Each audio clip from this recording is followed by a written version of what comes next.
She could have vanished into the forest forever, but instead, she pressed her injured body against a dog she'd never seen before. The morning air was sharp, cold enough to sting the lungs. The forest stood silent, holding its breath.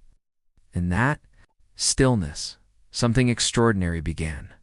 Riley, a young black Labrador, froze at the edge of the clearing.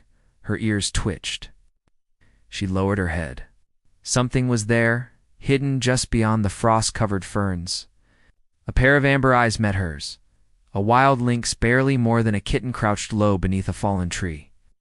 Her fur was tangled with debris, one paw lifted, clearly injured. But the look in her eyes wasn't wild. It wasn't fear. It was watching Riley. Didn't bark.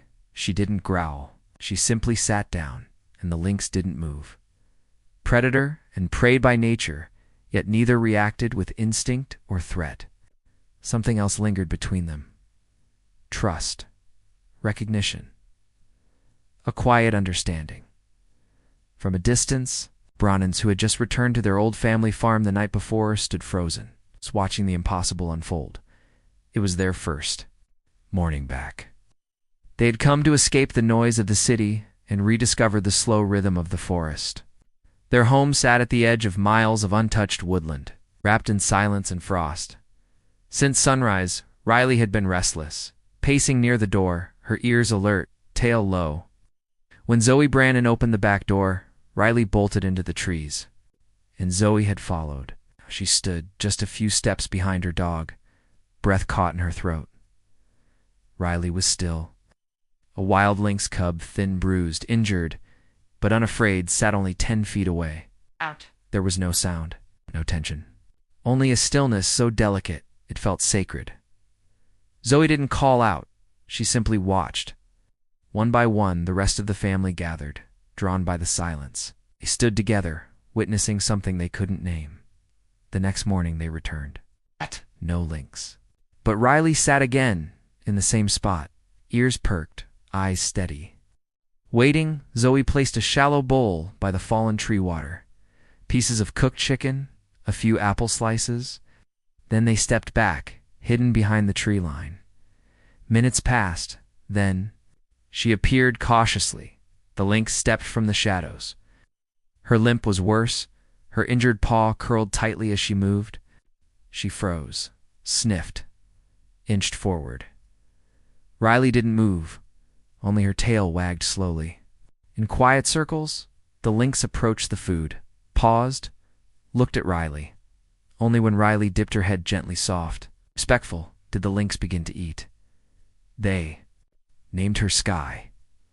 Over the next few days, a pattern formed. Sky would not come unless Riley was there. She trusted only her. When the family came without Riley, Sky remained hidden. But with Riley beside them, she stepped forward. On the third morning, it happened. Sky finished eating, took a cautious step forward, and gently touched noses with Riley. It lasted only a moment. But something shifted. By the end of that week, they were playing awkward and clumsy at first, circling, pawing, chasing. Sky still limped, but she chased Riley anyway. And Riley, always gentle, never pushed too far.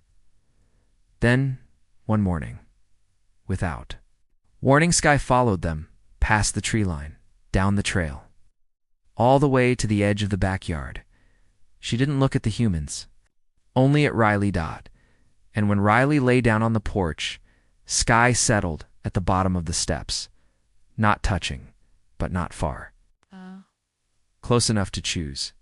Close enough to stay. It happened on a warm afternoon, the kind that smelled of pine and quiet earth. Riley and Sky played in the tall grass, weaving between trunks, tumbling in joy. Then a yelp. Short, sharp. Riley stumbled back, blood rising in a thin red line across her shoulder. Shallow, but it bled. Sky froze mid-step. Her ears flattened. Her body dropped not in defense. In guilt, from the porch, Zoe gasped. The family rushed forward. Riley whimpered, licking at the wound. She scratched her. Someone whispered, "She's still wild." Another murmured, Zoe knelt beside Riley, inspecting the cut. But Sky had already vanished into the trees. That night, no sign, no paw prints in the frost, no golden eyes in the dark. Only silence. They thought it was over, that the bond had broken. But before dawn the next morning, Riley barked once and ran. Sky stood at the forest's edge, something small in her mouth, a broken sprig of pine, still fragrant, wet with dew. She laid it at Riley's feet and sat.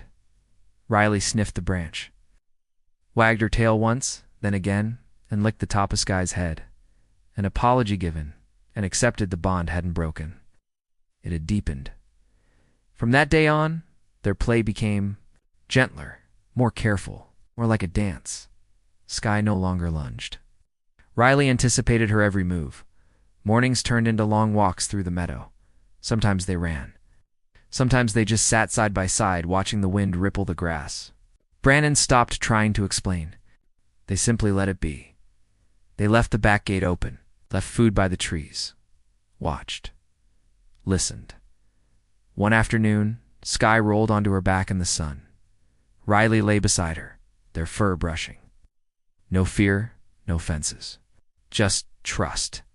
Sky never approached. The humans never crossed the porch.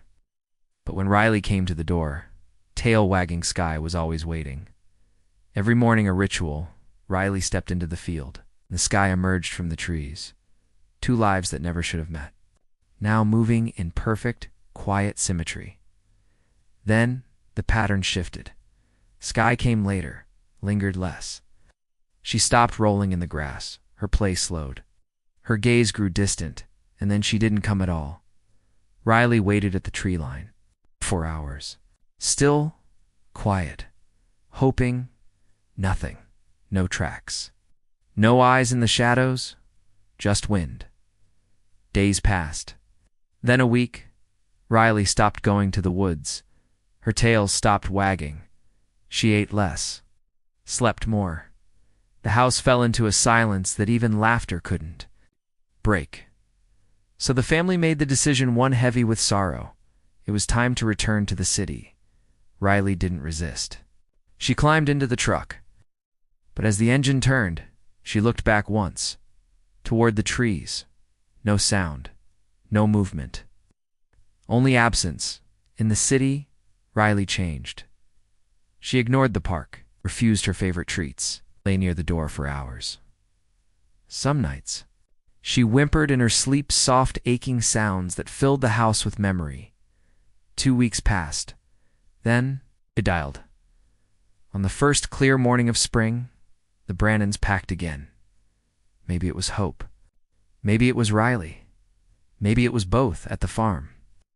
Riley leapt from the truck and ran near as high, body alive.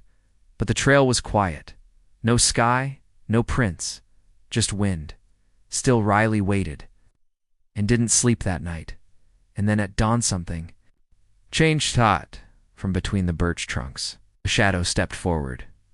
Bigger, stronger, older. It was Sky. Not a cub anymore, but a wild lynx, who had grown into her name. And she wasn't alone. Behind her something small, thin, covered in mud. Puppy, no collar, no scent of people, only ribs. And fear. Sky looked back once, then turned to Riley and stepped forward. She stopped just feet away. Nudged the pup gently with her nose. He whimpered, then stumbled forward. Riley lowered her head, took a step, one paw into the grass. The puppy stood trembling between them. Then Riley touched his ear with her nose. He flinched, then leaned in, and Sky. She sat, her eyes calm, her breath slow. She had brought him, not for herself, but because she remembered. She remembered what it meant to be found, to be safe, to be loved. They named him Milo, timid, trembling he. Wouldn't eat unless Riley stayed near. Wouldn't sleep unless curled against her. Sky didn't intrude. She watched from the shadows, but she was always there, at dusk. When the air turned gold, Riley and Milo ran through the field, and Sky followed, never too close, never too far, until one day Milo saw her. He hesitated, but Riley nudged him gently, dash inviting, and he went, step by step, until he sat beside her. And Sky exhaled, the three of them still. A dog, a lynx. A rescued pup, not bound by blood, but by something deeper. Choice, trust, love. Milo stayed. And the Brannons never questioned it. The wild had brought him. The wild had stayed with them. No fences. No fear. Only the quiet threads that tether souls. One evening, as the sun sank behind the ridge, Riley, Milo, the Sky stood together on the hilltop. Still whole, because sometimes love finds you in silence. And sometimes you carry it back through the forest, so someone else can be saved. If this story touched your heart, stay with us here on Pawthos. Subscribe to Pawthos, where rescue meets the wild and love always finds a way. Every life matters. Every bond deserves to be seen. Support animal rescue. Stand for compassion. And never forget, every creature deserves a chance to be loved.